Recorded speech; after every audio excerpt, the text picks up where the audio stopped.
চুরির পর থেকেই হন্য হয়ে চলছিল বাইকের তালাশ, কিন্তু হচ্ছিল না কুলকিনারা। অবশেষে সেই বাহন মিলল পুকুরের পানিতে। টাকার বিনিময়ে যার সন্ধান দিয়েছে চোর নিজেই। সকালে উঠেই আমি এই নাম্বারটা যখন দেখছি, আমি বলছি তাহলে কল দিয়ে দেখি। নাম্বারটা তো ছিল না। সকালে উঠে কল দিয়ে দেওয়ার পরে তখন ওরা রিসিভ করে বলেছে আপনাদের গাড়ি দুইটা না। আমি বলছি হ্যাঁ। বলছে তাহলে আমাদেরকে 35,000 টাকা দেন, আপনাদের গাড়িগুলো আপনাদেরকে বোঝা দিই। বিকাশে টাকা দেওয়ার পরে তারা আমাকে লোকেশন বলে যে আমাদের পাশে একটা পুকুর আছে, ওই পুকুরে দুটোটা মোটরসাইকেলে ফেলে দিয়ে ওরা চলে যায়। এই ঘটনা বান্দরবান পৌরসভার 8 নম্বর ওয়ার্ডের মেম্বার পাড়ার। স্থানীয়রা বলছেন চুরি আগেও হতো টুকটাক, তবে এখন কৌশলে এসেছে ভিন্নতা। তালা ভেঙে বাইক নেওয়ার সময় দেওয়ালে লিখে যাওয়া হচ্ছে ফোন নাম্বার, সেই নম্বরে কল করলে চাওয়া হচ্ছে টাকা। পার্বত্য জেলায় হঠাৎই বেড়েছে চোরের উৎপাত। তথ্য বলছে সদরের চলতি মাসে চুরি হয়েছে 17টি বাইক। এসব ঘটনায় আতঙ্কিত চালকরা। গাড়ি চুরি হচ্ছে, মানুষের বাড়ি চুরি হচ্ছে। আমার বাসায়ও কিছুদিন আগে 2টি মোবাইল চুরি হয়েছে। এখন আমার প্রতিবেশীর 2টা মোটরসাইকেল পুষ্কুনিতে ফেলে দিয়েছে।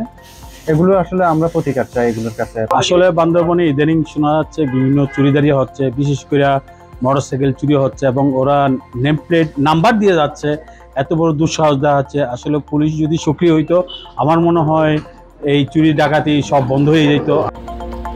স্থানীয়দের অভিযোগ, পুলিশের নিষ্ক্রিয়তায় বেড়েছে চোরদের দৌরাত্ম্য। আগে চুরি ছিল, কিন্তু এভাবে নাম্বার দেওয়া যায় নাই, কেউ এরকম নাম্বার দেওয়া যায় নাই।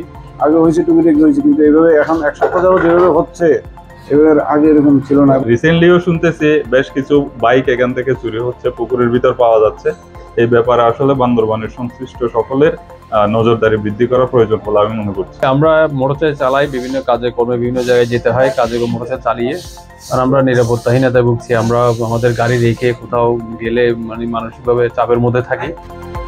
তবে পুলিশের দাবি ভিন্ন। তারা বলছে চুরির সঙ্গে জড়িতদের ধরতে চলছে অভিযান। আমাদের এখানে যেটা বিশেষ করে আমরা বান্দরবান সদরে আমাদের এই বিষয়ে পুলিশের নজরদারি আমরা বৃদ্ধি করেছি। পাশাপাশি যে চক্র এই কাজটা করছে, সেই চক্রকে ধরার জন্য আমাদের প্রযুক্তিগত যে কার্যক্রম সেটাও অব্যাহত আছে। গত 1 সপ্তাহে চুরি হওয়া 4টি মোটরসাইকেল উদ্ধার করা হয়েছে বলে জানিয়েছে জেলা পুলিশের এই ঊর্ধ্বতন কর্মকর্তা।